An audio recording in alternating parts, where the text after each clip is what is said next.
A document has been found that, well, suffice to say, it redefines a lot of the lore.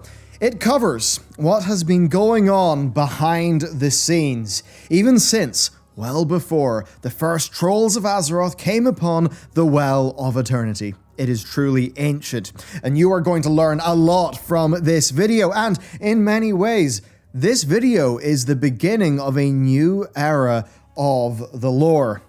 This document is the preface to a book named Enemy Infiltration.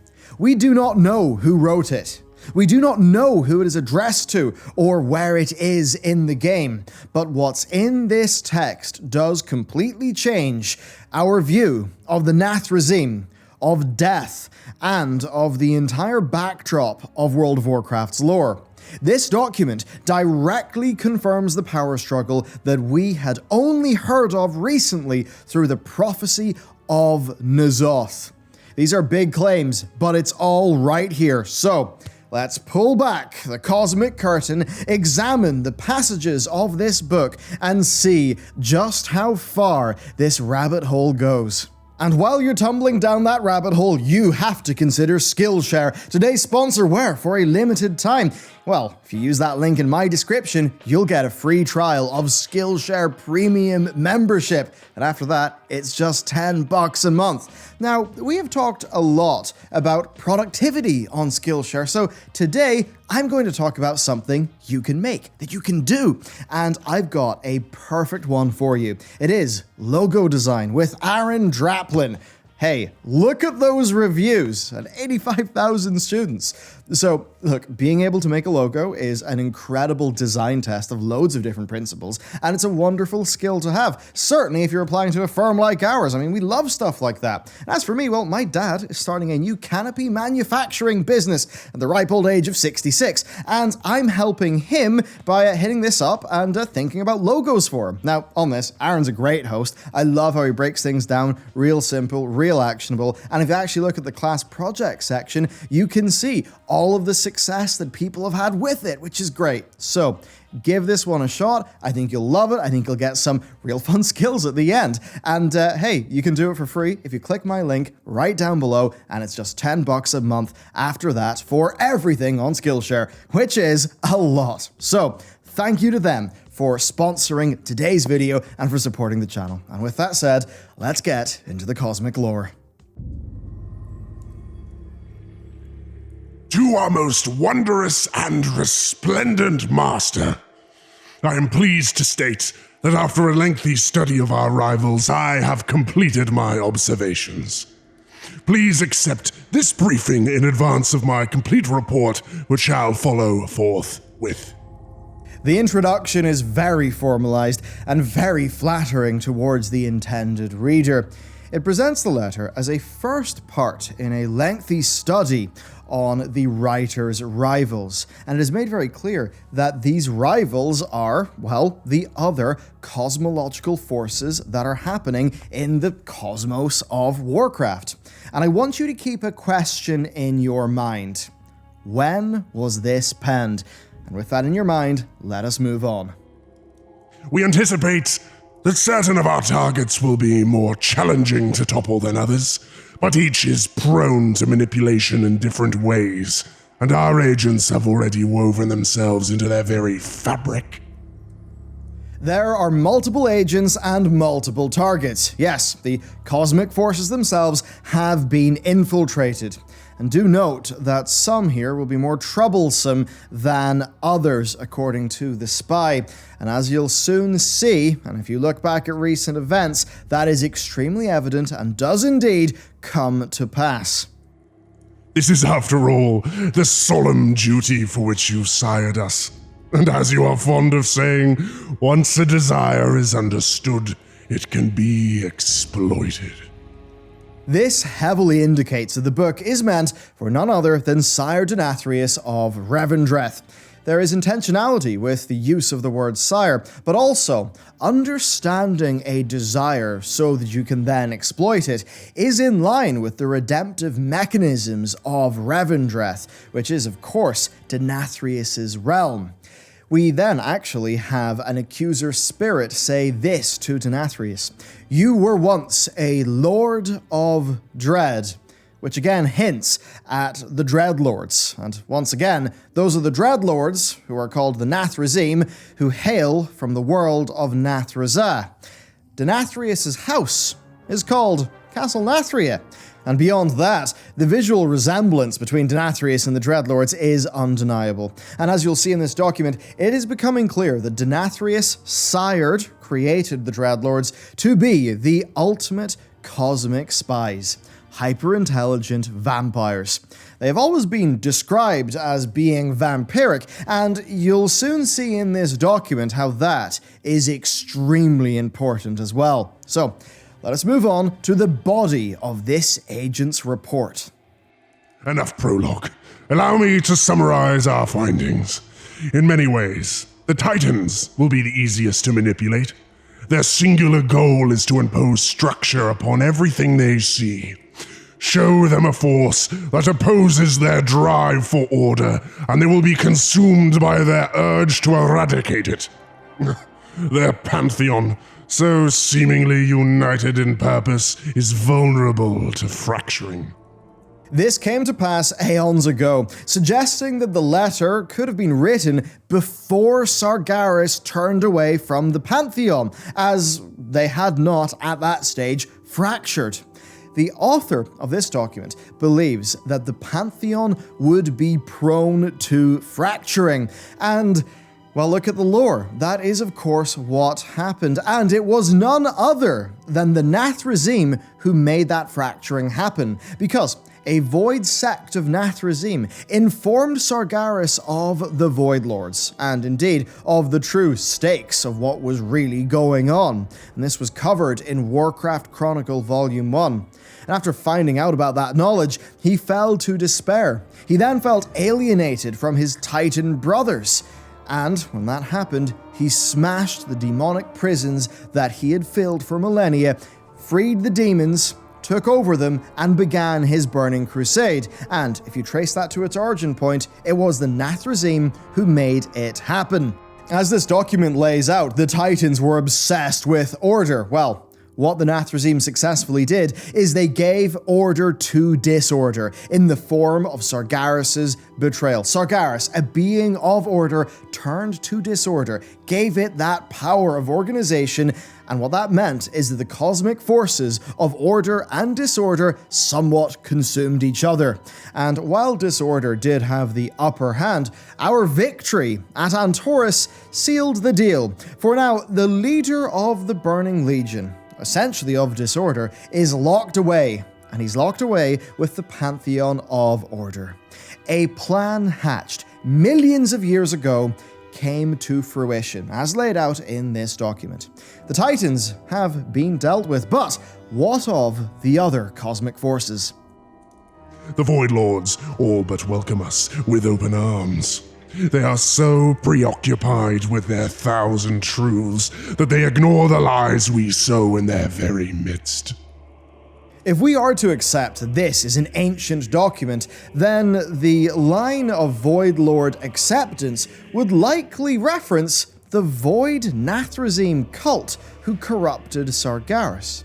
Now, as for the lies sown in their midst, well, that is far harder to tell. It's something we're going to keep on thinking about, of course, but perhaps it is making reference to how the Void-aligned Nathrazim perhaps had ulterior motives. I believe we can leverage their vast reach to position them as foil against our other rivals.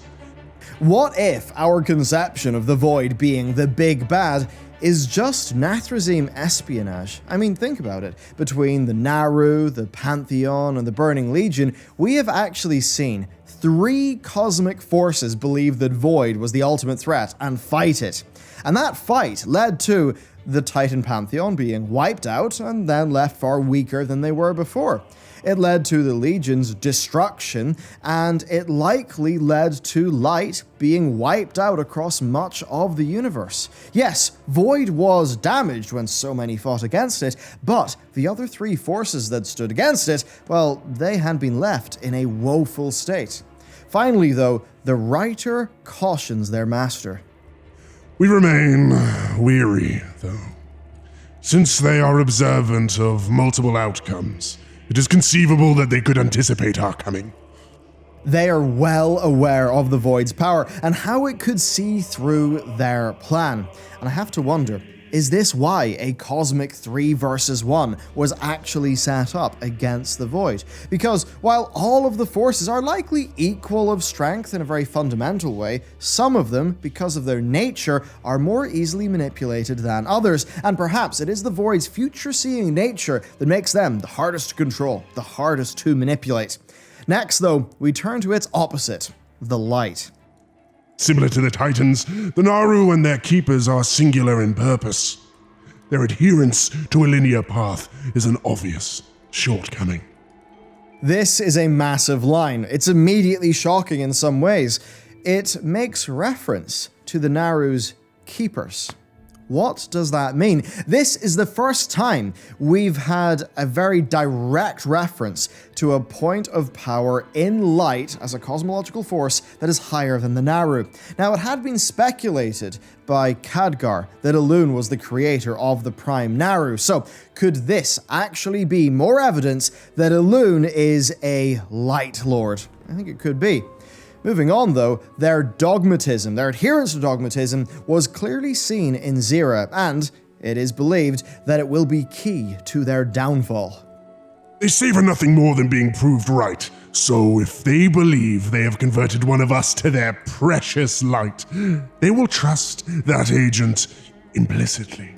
This could, if indeed the author is Anathrazim, be a reference to none other than Lothraxion. Yes, but it does beg the question, of course, of if Lothraxion is still working for his original masters, and if he did truly turn to the light. Those of the light, though, do truly believe that Lothraxion has been turned to their side, so if that is part of the plan, and if Lothraxion is an agent of death, as this document does suggest, then yes, light has been infiltrated, and likely more than just once. If we're to assume that this spy is working for Sire Denathrius and broadly the Force of Death, then it does make you think, well, what of the Naru that he has bound in Revendreth's sanguine depths? There's a lot going on here, but in short, Light's dogmatism leaves it prone to manipulation and infiltration. And while we have seen the Naru, it does suggest that there is a higher power, one beyond them. And if Khadgar is correct, then yes, that is Elune. Bringing this back down to ground level, if we are to apply this to some of the characters we know a little bit more personally, such as Turalyon, then this will be key in the struggles that those characters will go through in future storylines and expansions. Next, though, we must turn to the opposite of death. We must turn to life. The adherents of life are the most insidious of opponents, perhaps because their nature is so antithetical to our own. So if you've been wondering why we've been taking it as gospel that this document was actually authored by an agent of death, well, I think you see that this is where it's very obvious, because it is described, well, life is described as their opposite, so it's obviously written by an agent of death. And the insidious nature of life, I think in this context, is likely referring to how life needs death. Death needs life, right? The two forces are linked to each other, much like how order sort of is linked to disorder, and how void and light, shadow and light, are sort of linked to each other. So if you're an agent of death, how do you subjugate life? Because surely, if you destroy life, then there is no death, and you've also destroyed yourself. Still, we learned much from observing the link between their plane and Ardenweald, and we have high confidence that her vulnerability has been identified. This is humongous, and we've been talking about this for a while, but I do believe that what we've just heard is confirmation that Ardenweald is connected to a fundamental plane of life, and that is key. You see, Warcraft Chronicles suggests that Freya didn't just magic the Emerald Dream out of nothing, but that rather it was shaped from something that already existed. And this is where I would have speculated a lifelands. After all, this document does say their plane in reference to life, meaning that yes, there is a plane of life. Now, the Shadowlands, that is the plane of death. So surely what we could call the Lifelands is indeed the plane of life.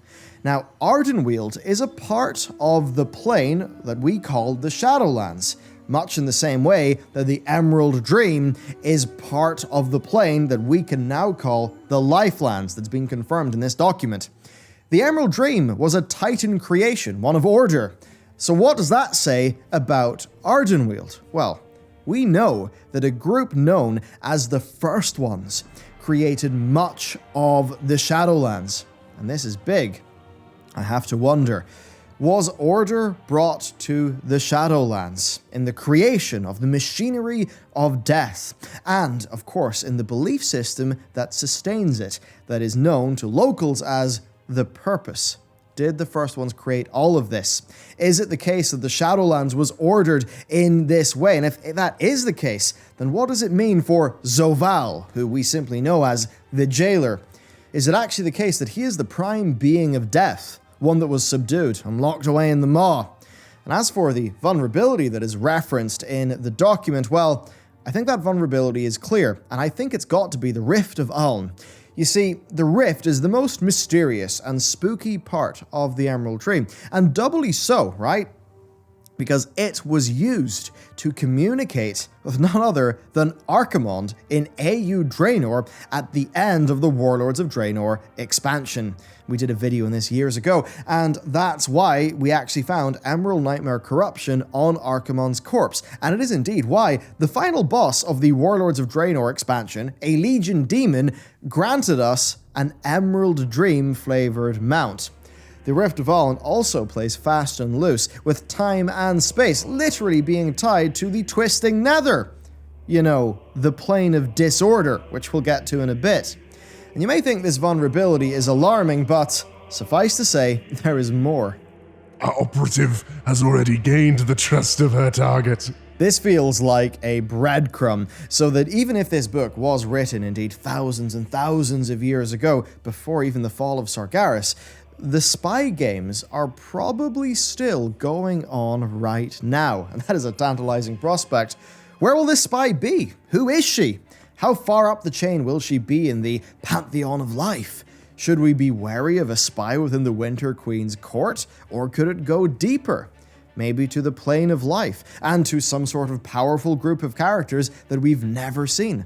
We have a pantheon of death, what about a pantheon of life? Overall, I do think this is likely some of the furthest off lore because, well, bar the Emerald Dream, this plane of life hasn't really been explored. But with that said, let's move on to something that I think will feel very, very real.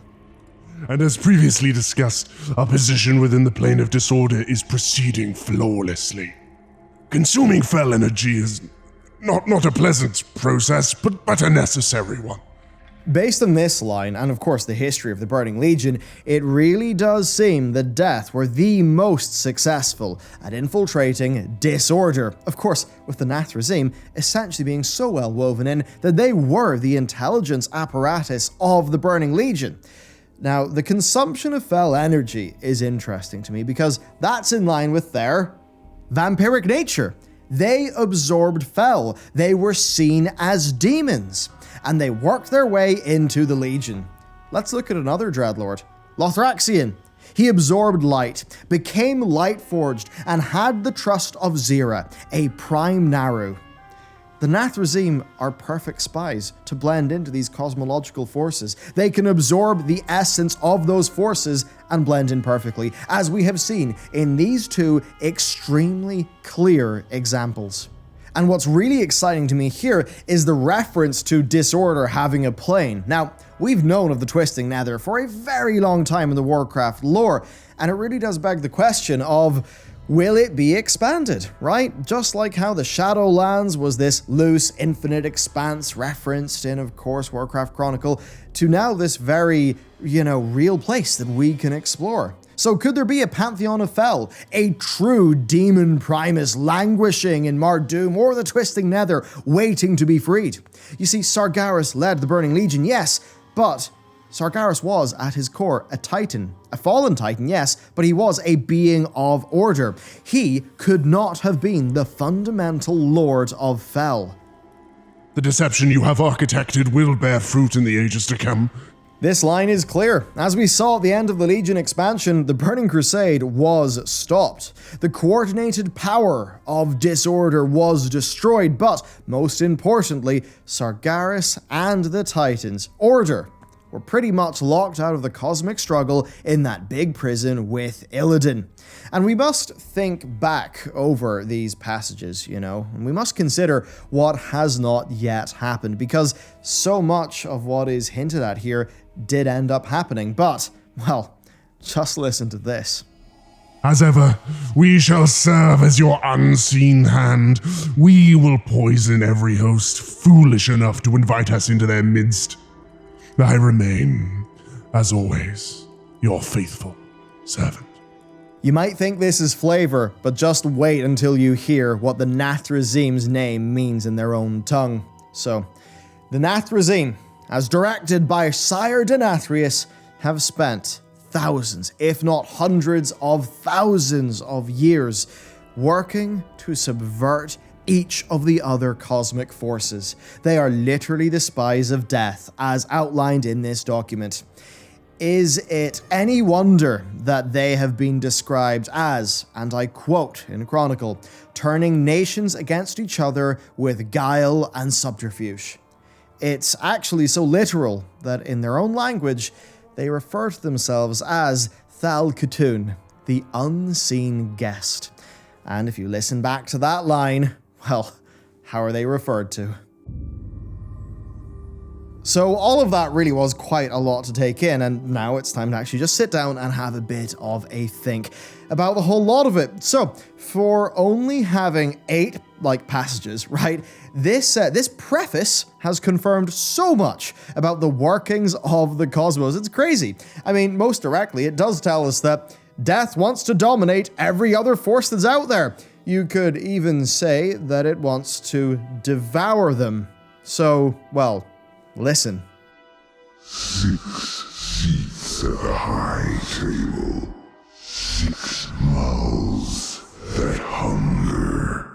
1 will consume all others. I mean, that's from N'Zoth, and that's what death wants to do. Additionally, Muzala and the Jailer have said similar enough things themselves about us, about our world soul. So could this point to each of the cosmic forces being in constant-ish conflict and soft alliances, and that ultimately one will dominate and devour the others? Is this literally why it is called the Maw, as in mouth? Is Anima of us, the appetizer, and perhaps the soul of Azeroth its main course? I would actually say that's the plan. Then this also all but confirms the Lifelands, making it pretty darn clear that each force has got its own plane. Now, that is somewhat in line with what Blizzard have suggested in interviews. They said, when a Titan truly dies, where does it go? When a demon dies, where does it go? And that was like Denuzer and co. suggesting that yes, there are fundamental planes for different categories of beings, and that the Shadowlands is just really where mortals go when they die. So I have to wonder, will we see, the Doom-like demon citadels of the Fel? Or perhaps the opposite, in the Titan's home plane? Maybe we will. Then we have Void and Light, and with those, and given some past descriptions, I almost suspect that the planes of Light and Void will exist outside of our universe, almost reminding me of, well, some of the theories linking black holes to universe formation, which could be quite an exciting thing to dive into someday. Now, if this was true, then it could be further evidence of Elune being a Light Lord as well. That's another big thing, as she can only indirectly affect the destiny of her followers. So maybe if she's a bit stuck outside the universe, you've got stuff like that going on.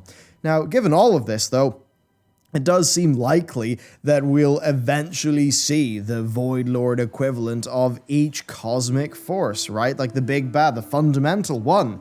The Jailer for death, Elune for life, Titans for order, Void Lords for, of course, void. Who knows what, though, for life and for disorder. That really is quite an exciting concept. Then next, well, I'm just going to start it off with an Il'gynoth quote. The cunning one gods kneel before 6 masters, but serve only one. Who could this mean but the Nathrezim, especially after you've listened to this video so far? We know they have agents in Void, Fel, Life, and Light, but we know that Death is their true master. They're a perfect race of cunning spies, right? And it does make you, reconsider, in some ways, everything we've known about the Nathrezim so far. But, not because it's out of character for them, but because this stuff is actually something that they would do. It's extremely in character for them. It's actually more in character than we thought. Think all the way back to Warcraft 3, when Antheron, Tichondrius, and Mephistroth were discussing their new agent, Arthas, right?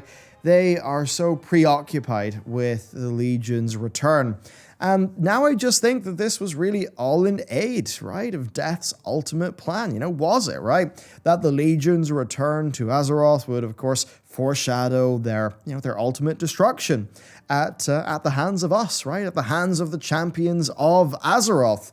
And then I suppose you also do have to consider the whole Lich King plan, right? The whole Lich King project, that it wasn't that the Nathrezim stole something from the Shadowlands, right? Some alien realm to them, as it's kind of been suggested, but that in fact, they're working for Denathrius, right? Perhaps the Jailer as well, and maybe they actually helped smuggle those artifacts out of the Shadowlands so that in one instant, the Scourge could be sort of shepherding disorder a bit closer to defeat and, eventually, right, to rip a hole in the cosmological fabric right on top of the Maw so that, the Jailer could then be freed and do all of his stuff, and the Death could end up claiming its ultimate victory. I mean, it does stand to reason that the Nathrezim are doing all of this stuff, and they just have schemes going on absolutely everywhere.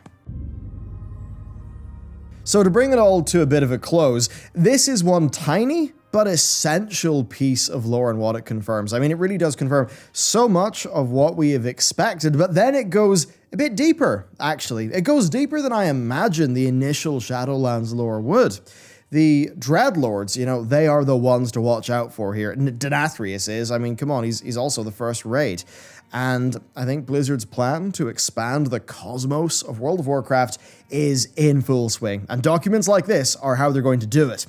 Personally, I would expect the Light to visit us next. That would allow Blizzard to root the story in a more grounded cast of characters, right? People that we actually know and have spent time with. And I think that's really what this entire plan is going to hinge on, right? It's going to hinge on Blizzard's ability to make this grand, crazy stuff feel real through a cast of characters and situations and peoples that, well, players can relate to.